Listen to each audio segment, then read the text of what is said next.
Magandang gabi po sa inyong lahat. Muli ninyo kaming samahan sa pagbabalita tungkol sa ilan sa mga aktibidad ng mga kaanib sa Iglesia ni Cristo sa iba't ibang panig ng mundo dito sa Iglesia ni Cristo News Live. Ako po si kapatid na Carmela D. Labago. Mapapanood din po ninyo ang programang ito via Facebook at YouTube sa INC News and Updates. Narito ang headlines ngayong Biyernes ng gabi, Pebrero 13, 2026. Dating Youth Fellowship Officer sa Lutheran Christian Church, nagpasyang umanib at nabautismohan sa loob ng Iglesia ni Cristo. Mga kusang loob na naglilingkod sa Christian Era Broadcasting Service International Incorporated o CEBC, kaisa sa isinasagawang evangelical mission sa Iglesia ni Cristo Museum ngayong gabi. At mga kapatid na regular and first-time donors, sabik na nakiisa sa blood donation sa Distrito Eclesiastiko ng Bulacan North. Ang lahat ng yan sa pagbabalik ng Iglesia ni Cristo News Live.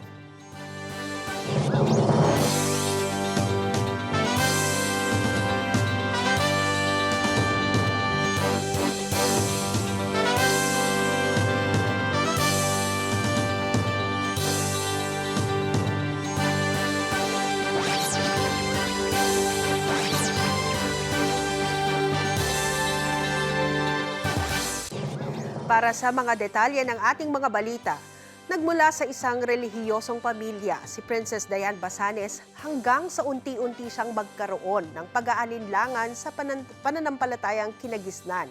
Ito naman ang naging daan para makilala niya ang Iglesia ni Cristo. Narito ang report ni kapatid na Michael Miranda.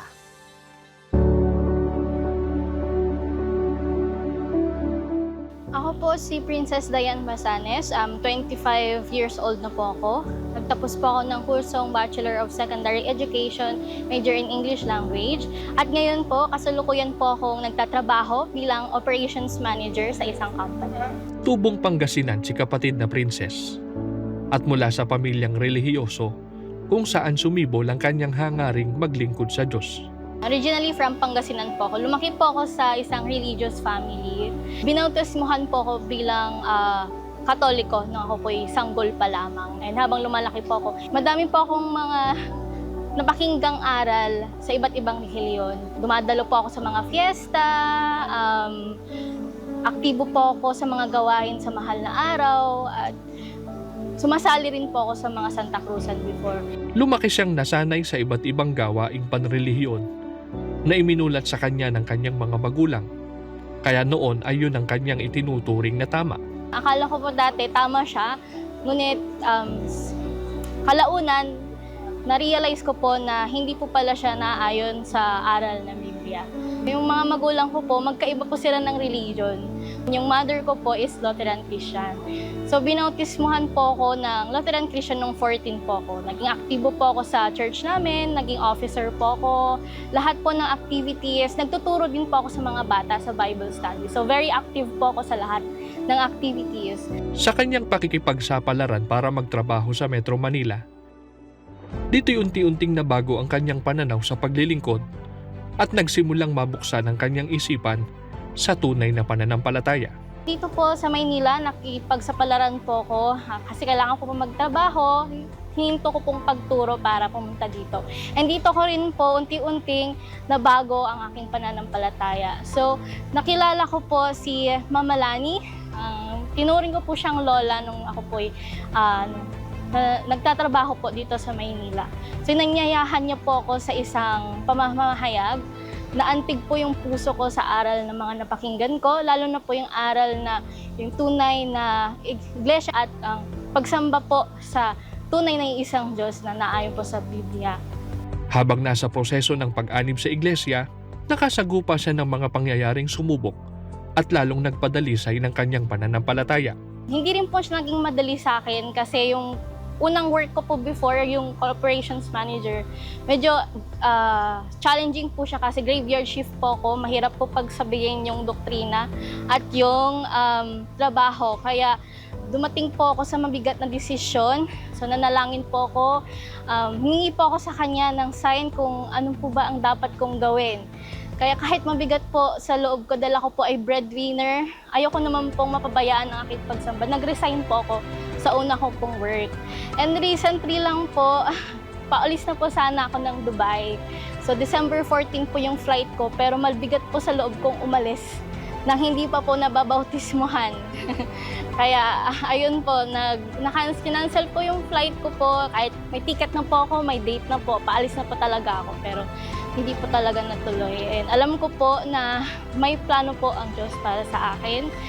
And ayun po na, yun nga po, nung nag-resign po ako sa work, tunay nga po na kapag pinili mo po ang Diyos, mas higit pa po yung biyaya na ibibigay niya. Kaya nung after ko pong nag-resign sa una ko pong work, ayun na po yung work ko pa ngayon, yung operations manager, na-promote po ako agad. And ayun po, sobrang saya ko po noon. Sa family ko po, una po, hindi po nila gusto ako mag-convert sa Iglesia. Hindi po sumang-ayon yung mama ko sa pag-convert ko po sa INC. Ang sinasabi po sa akin ni mama na kulto daw po yung Iglesia. And naka-attend naman po ako, naliwanagan naman po ako, narinig ko naman po yung mga aral na hindi lang po siya binabasa or sinasabi on words po ng ministro, yung mga sinasabi po nila. Galing po sa Biblia. Kaya doon po ako mas naniwala at doon po ako naantig yung puso ko po sa mga aral. Dumating ang araw na hinding-hindi malilimutan ni kapatid na Princess sa kanyang buhay. Ang araw ng bautismo, kung saan ay kasama siya sa daan-daang nabautismuhan sa iglesia. Ang pagbabautismo ay isinagawa sa gusaling sambahan ng lokal ng San Francisco, distrito ng Central. Hindi ko mapaliwanag po yung pakiramdam kasi hindi rin po naging madali yung journey ko. Kaya paglubog ko po kanina sa tubig, iba po yung naramdaman kong ginhawa, lakas at kapayapaan. Yung isang kapayapaan na hindi matutumbasan ng kahit ano sa mundong ito. Hindi ko po papabayaan ang aking pagsamba at ayun po yung sinabi ko po kanina na yung goal ko po is aakayin ko po yung mga magulang ko sa Iglesia ni Cristo. At ngayon na isa ng ganap na kaanib sa Iglesia ni Cristo. Para sa kanya, ito'y biyayang habang buhay niyang ipagpapasalamat at pag-asang kanyang pangahawakan hanggang wakas. Mula po sa Quezon City, ako po si kapatid na Michael Miranda para sa Iglesia ni Cristo News Network. Ngayong gabi, nakatakdang isagawa ang pamamahayag ng mga salita ng Diyos sa iba't ibang lokal sa Distrito Eklesyastiko ng Metro Manila East. Makakasama natin ng live si kapatid na Jem Barsaga para ihatid sa atin ang latest update mula sa lokal ng Ilugin. Magandang gabi kapatid na Jem. Magandang gabi po at maraming salamat kapatid na Carmela. Naghahangad po ang mga kapatid dito sa distrito ng Metro Manila East na laging makatugon sa kalooban ng ating Panginoong Diyos na ipalaganap ang kanyang mga katotohanan. Kaya naman ngayong gabi, isasagawa po ang isang evangelical mission sa lahat ng mga lokal sa kanilang distrito. Bilang paghahanda ng mga kapatid sa malaking aktibidad na ito, nagsagawa sila ng pamamahagi ng mga Pasugo magazine nitong mga nakaraang araw. Kabilang ang lokal ng Ilugin sa mga masiglang naghanda para sa gagawing pamamahayag ng mga salita ng Diyos mamaya. Sa pag-share po natin ng tunay na pananampalataya bilang mga Iglesia ni Cristo, wala po tayong pinipiling lugar kung saan tayo mag-aanyaya. Kahit po doon sa lugar na kung tawagin dito ay phase 1 ng pinagbuhatan, nag-anyaya ang mga kapatid sa pangunguna po ng mga may tungkulin. Bilang paghahanda po sa gaganaping evangelical mission, ay nakibahagi po ako sa pamamahagi ng mga pasugo na nag-share din po ako through social media sa aking mga kaibigan at sinubukang mag-message sa mga kakilala ko. Sa awa naman po ng Diyos, may iba na nag-respond ng positive comments na pwedeng dumalo mamaya sa gagawing pamamahayag. At hopefully po, maibahagi ko sa kanila yung pananampalataya na meron ako at magpatuloy sa pakikinig pa sa loob ng iglesia.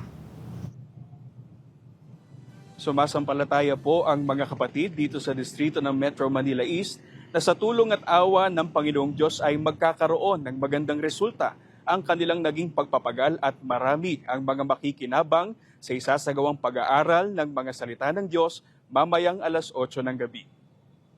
Mula po rito sa Pasig City, ako po ang kapatid na Jem Barzaga para sa Iglesia ni Cristo News Network.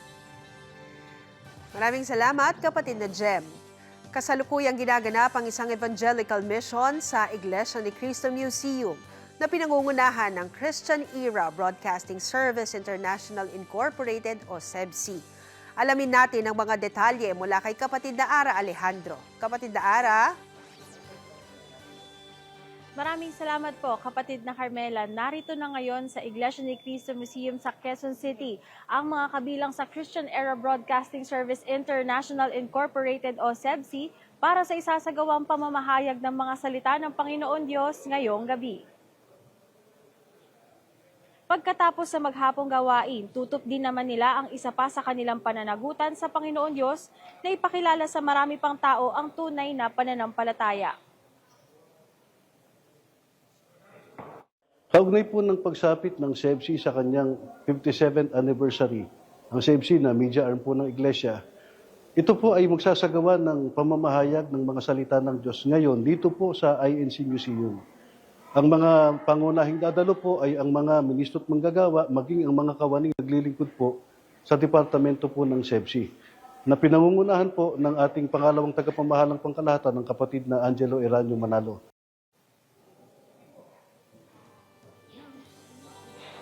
Sa kasalukuyan ay narito na ang mga panauhin dito sa Iglesia ni Cristo Museum at nasa second batch na ang nagsasagawa ng museum tour. Bahagi pa rin ng pagpapakilala sa iglesia at inaasahan na marami pang panauhin ang dadalo upang makapakinig ng mga aral sa Biblia na itinataguyod ng Iglesia ni Cristo. Bilang religious broadcast arm ng Iglesia ni Cristo, patuloy ang mga naglilingkod sa SEBC sa pakikipagkaisa sa mga aktibidad na inilulunsad ng pamamahala ukol sa gawaing pagpapalaganap ng mga salita ng Panginoon Diyos. At yan po muna, kapatid na Carmela, ang mga pinakahuling pangyayari dito po sa Iglesia ni Cristo Museum sa Quezon City. Ako po si kapatid na Ara Alejandro para sa Iglesia ni Cristo News Network. Maraming salamat, kapatid na Ara. Sa pagkakataong ito, alamin natin sa report ni kapatid na June Miranda ang mga pangyayari sa SCAN Empowerment and Level Up Seminar na isinagawa sa Distrito Eclesiastico ng Romblon.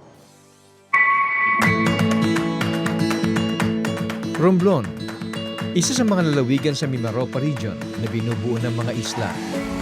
Ang tatlong pangunahin sa mga ito ay ang isla ng Romblon, Sibuyan at Tablas. Hindi lamang ang produksyon ng marmon, yamang lupa at yamang dagat ang ipinagmamalaki ng mga taga rito, kundi ang kanilang mayamang kultura. Karaniwan pong hanap buhay po nila dito ay pangingisda at ang iba po ay nagkokopra at ang iba po sa kanila ay umi-extra lang po sa iba't ibang mga pagawaan po rito sa distrito. Napaka-busy po nila sapagkat kapag hindi po sila gumawa ay wala po silang magagamit para po sa kanilang pamilya.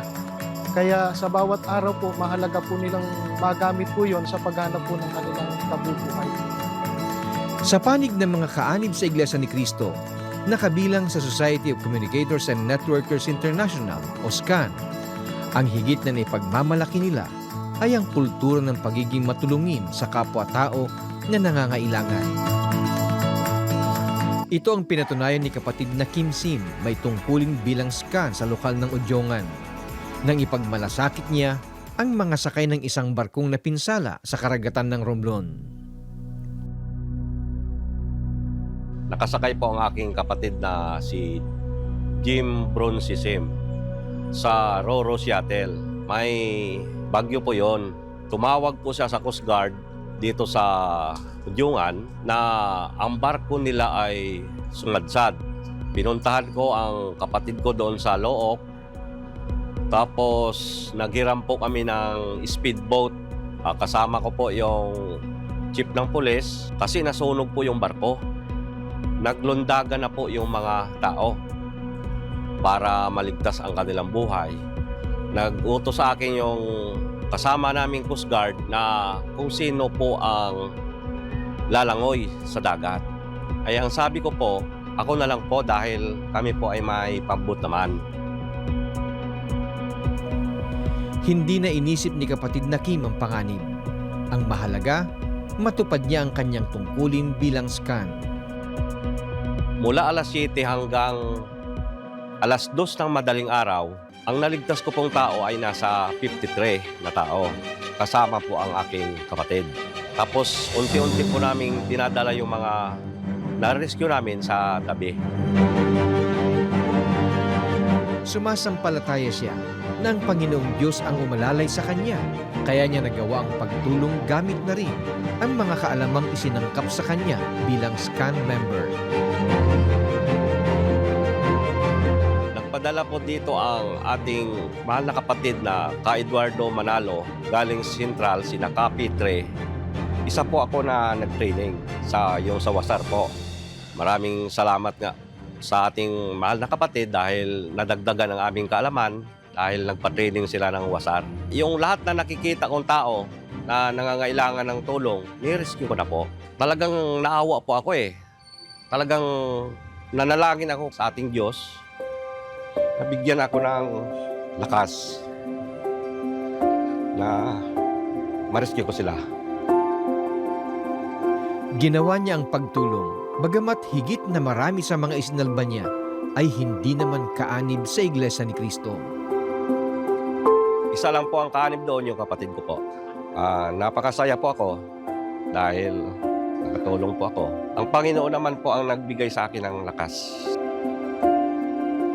Tulad ni kapatid na Kim, pinakikinabangan ng mga scan members dito sa Distrito Eclesiastiko ng Romblon ang mga kakayahan at mga kagamitang ipinagkaloob sa kanila ng pamamahala. Yung mga lahat ng seminar po namin ay palagi po namin nagagamit sapagkat minsan po may mga kapatid na tumatawag po dito po sa ating opisina ng scan na nagpaparescue po sila. Yun naman po ay agaran naman po tayong nagre-rescue. Kasama po natin yung mga emergency responder na po natin. Dito po sa amin po, napakahirap po ng communication dito sapagkat ito po ang Romblon ay maraming pulo. Yung mga radyo po namin, nagagamit po namin, lalong-lalo na po sa pagtawag namin sa mga kasama namin na mga rescuer. At sila naman po ay agarang sumasagot. Kaya po mabilis po ang pagresponde po ng bawat isa. Sa isang lugar tulad ng Romblon, mahalaga ang papel na ginagampanan ng mga kapatid na scan, hindi lamang sa larangan ng komunikasyon, kundi maging sa pagtulong at pagsagip sa kapwa. Dahil nga po sa marami tayong mga isla dito, hindi maiiwasan, mayroong pagkakataon na may sakunang nangyayari. Sa larangan po ng komunikasyon ay nakakatugon po ang ating mga kapatid sa samahan ng scan sa pakikipagkomunikasyon para maiparating, maipaabot ang pangangailangan ng tulong sa mga isla kung saan naroroon po ang mga kapatid nating ipinagmamalasakit. Napakahalaga po na mayroon tayong mga kapatid na kaanib po ng scan, lalong-lalo na po pagka may mga kalamidad na nangyayari. Halimbawa po noong nagdaang bagyong Upong po na nanalasa po sa Romblon at talagang dinaanan po ang isla ng Sibuyan at ang isla po ng Romblon. Talagang malaki po ang naitulong ng mga kapatid natin na kaanib sa Scan International para po makatulong doon sa ating mga kapatid, maging sa mga hindi kaanib sa Iglesia ni Cristo na nangangailangan po ng biglaang tulong para masagip po yung kanilang buhay, maging yung kanilang ari-arian. Ang ginawa po ng mga kapatid nating scan ay nag-rescue po sila doon sa mga kabahayan ng mga kapatid, maging ng mga hindi kapatid.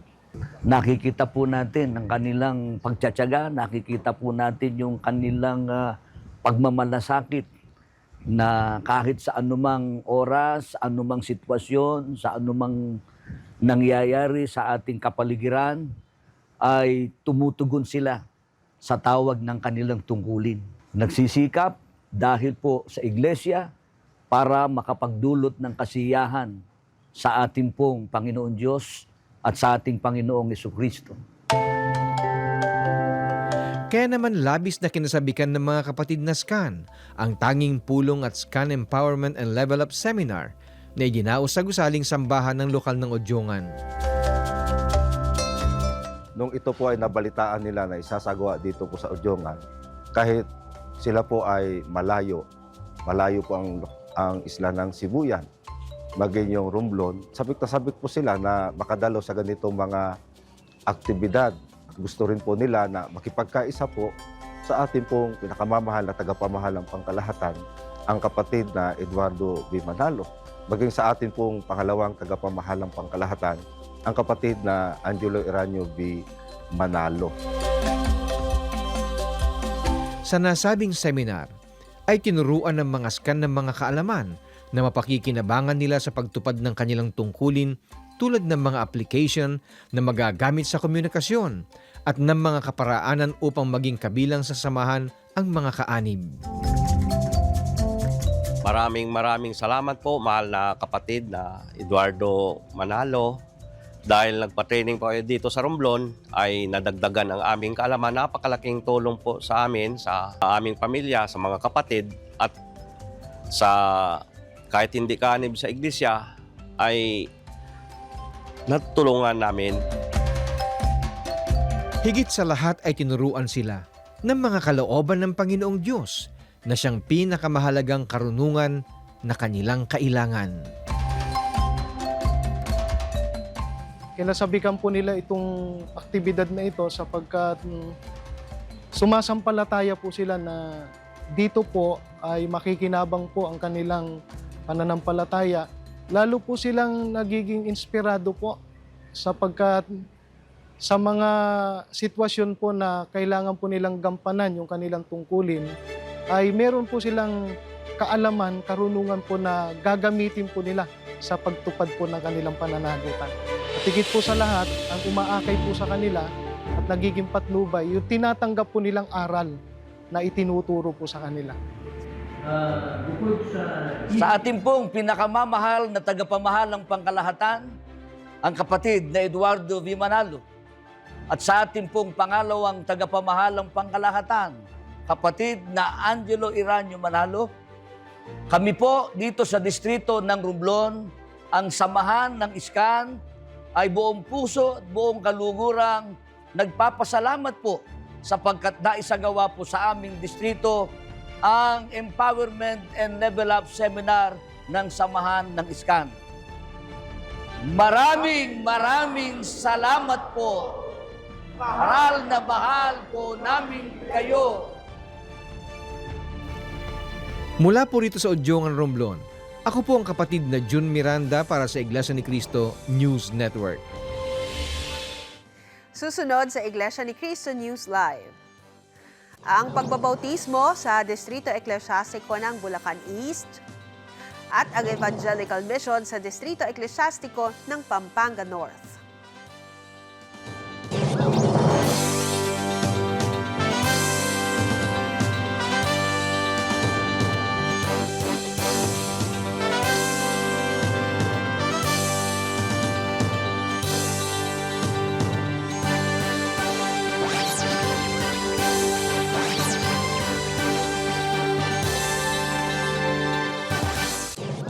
Patuloy kayong nakasubaybay sa Iglesia ni Cristo News Live.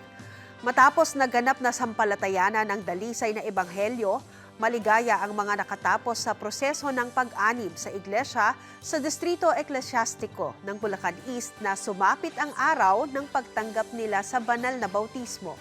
Si kapatid na Christine Malubay ang magbabalita.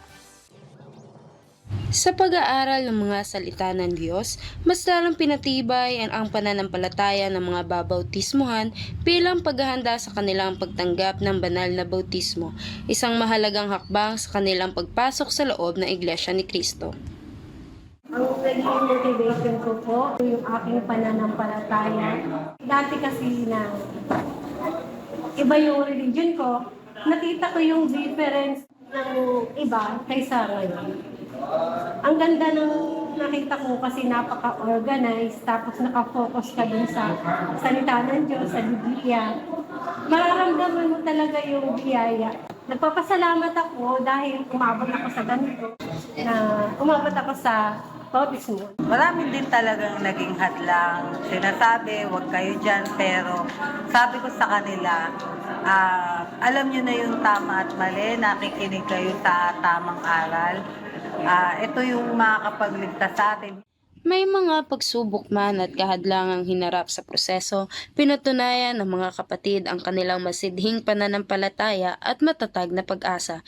Hindi man naging madali ang lahat, nanaig pa rin ang tulong at awa ng Panginoong Diyos na siyang patuloy na gumagabay sa kanyang bayan. Pangungunahan po ng mga magulang ang mga sambahayan sa pakikilahok sa mga aktibidad at sa mga gawain na ang layunin po ay para bigyan ng kasiyahan ang ating pong Panginoon Diyos. Mula po rito sa distrito ng Bulacan East, ako po si kapatid na Christine Malubay para sa Iglesia ni Cristo News Network. Hindi kumukupas ang alab ng pakikipagkaisa sa gawaing pagpapalaganap ng mga kapatid sa Distrito Eklesyastiko ng Pampanga North. Buong kaluguran nilang ipinaganyaya ang isinagawang evangelical mission sa lokal ng F. Manalo, Angeles City. May balitang hatid si kapatid na Erica de los Santos. Kaugnay sa pagsapit ng ika-102 anibersaryo ng panganay na distrito, ang Pampanga, muling naipakita ang pakikipagkaisa ng mga kapatid bilang pagtugon sa isinasagawang pamamahayag ng salita ng Diyos. Bilang isang guro, ipinapakita ko po hindi lang sa salita, maging sa gawa sa aking mga mag-aaral kung paano po mamuhay bilang isang tunay na Iglesia ni Cristo. Kaya madali ko po silang nakakay sa mga ganitong mga gawain. Bilang kaanib sa Iglesia ni Cristo at bilang may tungkulin po, lubos po akong sumasampalataya na kailangan at marami pa talagang mga taong kailangan maligtas. Sumasampalataya rin po ako na sa mga ganitong mga gawain ay patuloy po tayo nakapagbibigay lugod sa ating Panginoong Diyos. Buong galak na ipinag-anyaya ng mga kapatid ang aktibidad na isinagawa sa bawat lokal ng Distrito Eklesyastiko ng Pampanga North. Sa lokal ng F. Manalo, Angeles City, pinangasiwaan ni kapatid na Arnel Agorilla, tagapangasiwa ng distrito, ang pag-aaral ng mga salita ng Diyos na nakasulat sa Biblia.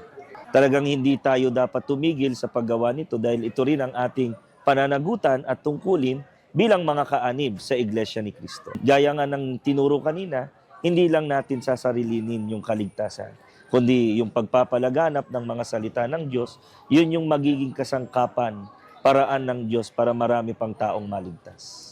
Sa mabilis na paglipas ng mga taon, namamalagi ang alab ng pagtugon ng mga kapatid sa Pampanga sa pamamahagi ng kanilang pananampalataya dahil sa patuloy na pagmamalasakit sa Iglesia at pananampalataya sa aral ng ating Panginoong Diyos. Mula po rito sa Angeles City, ako po si kapatid na Erica de los Santos para sa Iglesia ni Cristo News Network. In our news overseas, brethren in the Ecclesiastical District of Macau accompanied their friends and colleagues to an evangelical mission, paving the way for them to know more about God's righteousness. Sister Tiffany Abrias keeps us posted. While some people are preoccupied with the things in this world, members of the Iglesia ni Cristo in the Ecclesiastical District of Macau continue to share their faith with their fellow overseas Filipino workers in this area. As such, brethren who are choir, CFO, technical support for video streaming, and SCAN International officers invited guests in listening to the pristine gospel preached by Brother Noel Misa, the district supervising minister, and they were able to acquire ideas of what the Church of Christ is really all about. Their curiosity led them to study deeper and assess themselves more. Truly, the district-wide evangelical mission was successful, and this activity launched by the church administration helped guests to be in the right path of receiving the promised salvation. The brethren were truly grateful that they were given opportunity to continuously participate in such activities that could enable them to be better instruments so that many will know more about the true gospel. From Macau, I am Sister Tiffany Abrias for the Iglesia ni Cristo News Network. Our next story comes from the Ecclesiastical District of Britain South, where Kadiwa organization members in the local congregation of Romford and South End Grip Worship Service continue to strengthen their bonds through meaningful conversations and shared experiences. Reporting is Sister Erin Clay Aramaris. Members of the Kadiwa organization from the local congregations of Romford and South End GWS united in their first monthly meetup of 2026. They gathered together to share their goals for the new year. From spiritual goals to personal development, each Kadiwa member expressed their aspirations, creating an atmosphere filled with encouragement, positivity, and unity. Through meaningful conversations, shared laughter, and words of support, the activity not only strengthened them individually, but also the bond of the brotherhood. As the year begins, the Kadiwa members remain committed to growing in their duties, supporting one another, and leading lives that bring glory to God. From Romford, I am Sister Erin Claire Alamaris for Iglesia ni Cristo News Network. Coming up next, the news about the blood donation drive in the Ecclesiastical District of Bulacan North.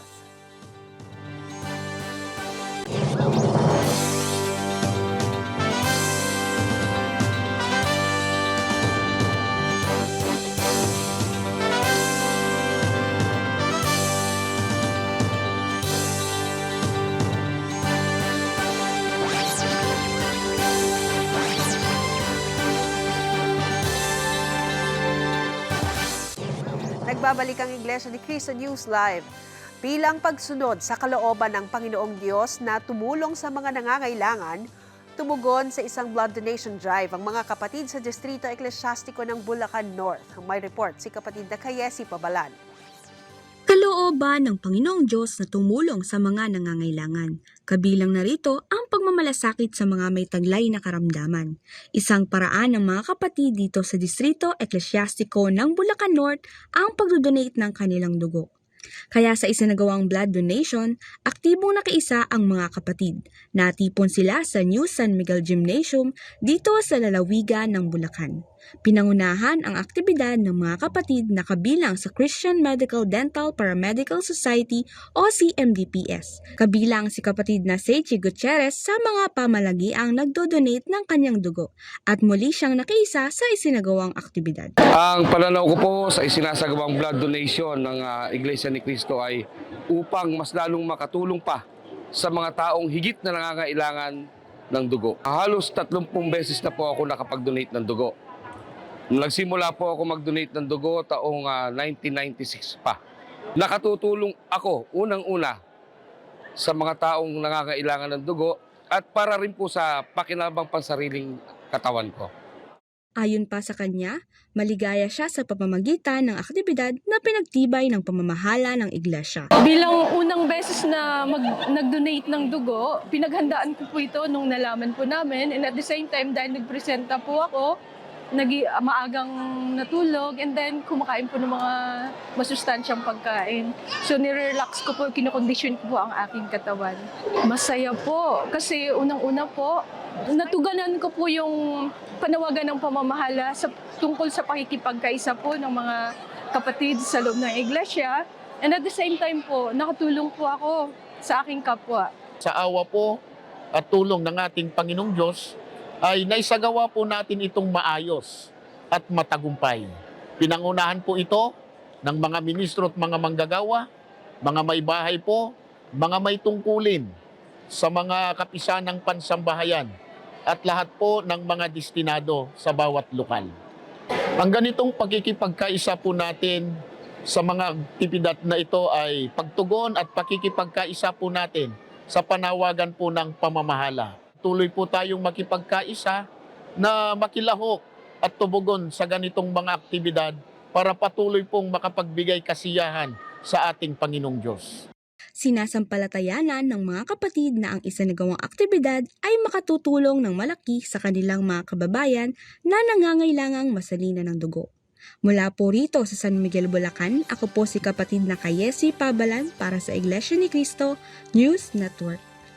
Sa pagkakataong ito, ibabalita sa atin ni kapatid na Angel Cruz ang mga kapanapanabik na tagpo sa District Finals ng Unity Games sa Distrito Eclesiastico ng Bulacan North. Kinasabikan at pinaghandaan ng mga kapatid sa distrito ng Bulacan North ang isinagawang aktibidad na Unity Games District Finals na ginanap sa San Miguel New Gymnasium. Maagang nagtungo ang mga kapatid na nakiisa upang saksihan ang mga kapanapanabik na laro ng volleyball at basketball. Kabilang sa mga nagpakita ng gilas sa court ay sina kapatid na Chloe de Guzman at kapatid na Mayesha Nicole Fernandez na kapwa nagmula sa lokal ng Anyata. Nung po kasi, sumasama po ako sa mga laro ni Mami po. Tapos doon po nahilig po ako sa volleyball. And simula po nung nag-boom po kasi yung volleyball since 2020. So yun, parang nagkaroon po ako ng interest. Parang ang ganda-ganda niya laruin, ang saya-saya niya laruin, gano'n. Nagkaroon po ako ng social life, tapos nagkakaroon po ako ng madaming friends po. Ganun din po, like, parang mas na-expose po kami sa mga tao, like, hindi po kami nahihirapan makipag-communicate sa kapwa ko. Ako po yung na-suspend ko po yung time ko with my friends po. Kasi ganun din po, like, nagkakaroon ako ng mga bagong friends, bagong kakilala, gano'n. Punong-puno ng kasiyahan at kasiglahan ang ipinakita ng mga kapatid na nakipagkaisa at dumalo sa aktibidad. Hindi lamang nasusukat sa mga medalyang nakamit ang tagumpay ng Unity Games, kundi sa matibay na pagkakaisa ng buong distrito ng Bulacan North. Sobrang saya po kasi lalo na po hindi naman po namin in-expect ko ano yung mangyayari ngayon, gano'n. bonus na rin po yung nanalo po kami ngayon. Sa pamamagitan ng ganitong mga aktibidad, hindi lamang pangangatawang pisikal ang napatitibay, kundi maging ang samahan at layunin na patuloy na magbigay ng kapurihan sa Panginoong Diyos. Mula po rito sa San Miguel, Bulacan, ako po si kapatid na Angel Cruz para sa Iglesia ni Cristo News Network. Patuloy po namin kayong inaanyayahan na abangan ang iba pang mga balita tungkol sa mga aktibidad na aktibong nilalahukan ng mga kaanib sa Iglesia ni Cristo sa mga programang Ibalita ang Pagliligtas, alas 12 ng tanghali. The Good News tuwing alas 10:30 ng gabi mula Lunes hanggang Biyernes. Inaanyayahan din po namin kayo na subaybayan ang weekend programs ng Iglesia ni Cristo News. Iglesia ni Cristo News Junior tuwing Sabado alas 7 ng umaga, Iglesia ni Cristo News Weekend alas 6 ng gabi ng Sabado, at Maayong Balita tuwing Linggo alas 3 ng hapon. Bago po tayo magtapos, binabati namin ng maligayang kaarawan si kapatid na Fanny Lane Rumbawa, kasama po naming engineer sa INC News. Happy birthday, kapatid na Fanny! At yan po ang mga balita ngayong Biyernes ng gabi. Sa pangalan po ng nakasama naming sign language interpreter na si kapatid na Jordan Ibanez, ng mga nakasama po naming INC News correspondent sa iba't ibang panig ng mundo, at ng mga kasama din po naming technical and production team, kami po ay nagpapasalamat sa inyong pagsubaybay sa Iglesia ni Cristo News Live. Ako po, si kapatid na Carmela D. Labago. Magandang gabi po.